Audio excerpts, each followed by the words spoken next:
Garrett Blevins here with day one of week 2 on the King-RTS split. This is a primary bench or primary squat day and bench assistance day. On previous cycles, I have done my primary squat and bench days together, but I decided to change that today.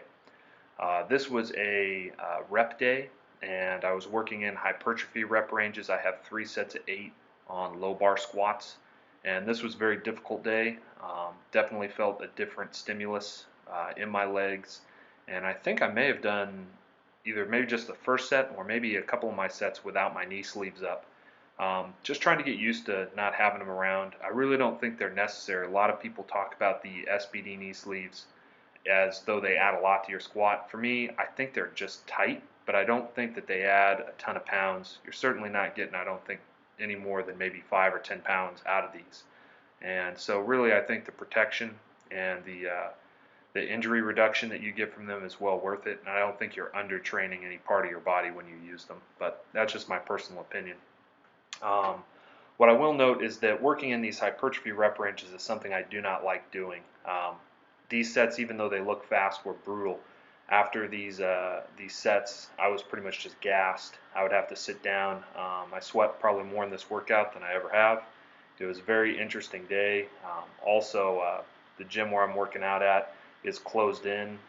It's just all walled up, and there's very low airflow, and so it's probably about 90 degrees in there. And so drinking a lot of water, making sure that I don't cramp up was a big focus. But part of that also is why I didn't do the additional bench work on this day for 2 reasons. One, I could tell my body was really fatigued, especially because of the heat, and I was getting a lot more tired and didn't want to cramp up or tear something.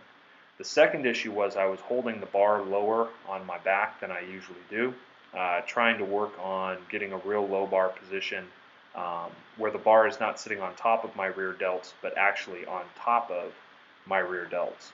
And to do that, I have to push myself under the bar pretty hard, and decided to actually throw on an elbow sleeve because of the pain I was having around my bicep.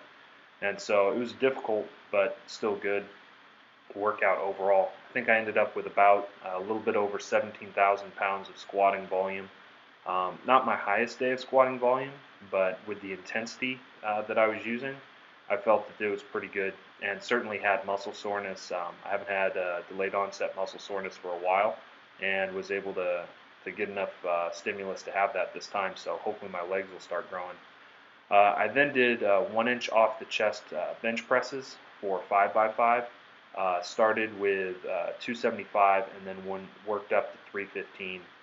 And these were actually pretty tough, even though it's not a lot of weight. I was so tired and just depleted by the end of the workout that these were difficult. And I didn't do any other assistance work. This workout lasted about an hour, but I called it.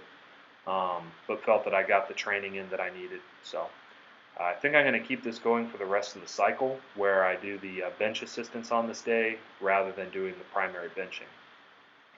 In working with these hypertrophy rep ranges, I was reminded of the attitude I come across a lot, but I don't want to. People are all about doing what they want to do, and it seems like a lot of people have this problem where they don't think they should do something if they don't want to do it. But sometimes you have to do things. Sometimes there's work to be done, and it doesn't really matter if you want to or don't want to. You have to get it done, especially if you want certain results, and that's true in powerlifting. If you want to get stronger, part of that's going to be that you have to get bigger as well, or you're going to reach a threshold of strength for the amount of muscle that you have on your body. And so for me personally, I have to do hypertrophy rep ranges sometimes, and I'm glad that that's part of the Cube program. I would like to look like I lift, as well as be able to lift a lot of weight. And it reminded me of this prayer from Jesus before his crucifixion to the Father, where he says, "Yet not my will, but yours be done." This is right after he's asked not to go through the crucifixion. But ultimately he knows that he's going to have to do some things that he doesn't want to do if he's going to accomplish the things he's supposed to accomplish. So thank you all for watching. I hope wherever you're at, you're doing well. Blessings.